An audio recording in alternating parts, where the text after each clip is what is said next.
You ask Tiger to calculate. This deals with finding the midpoint between 2 points. The midpoint between the 2 points is 46.5, 60. Let's solve it step by step. Plot the 2 points and calculate the midpoint using the formula. The coordinates of point 1 are, x1 equals 28, y1 equals 93. The coordinates of point 2 are, x2 equals 65, y2 equals 27.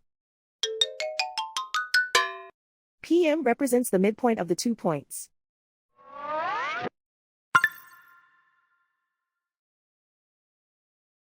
Use the x values in the midpoint formula to find the midpoints x.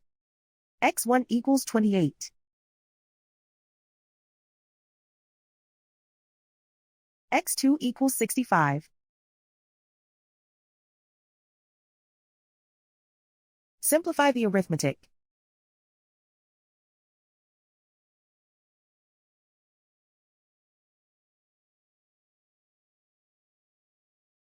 Use the y values in the midpoint formula to find the midpoints y.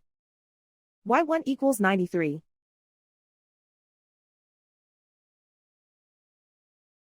y2 equals 27.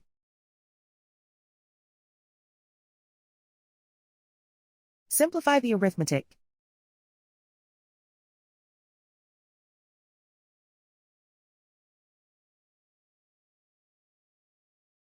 And so, the midpoint is 46.5, 60.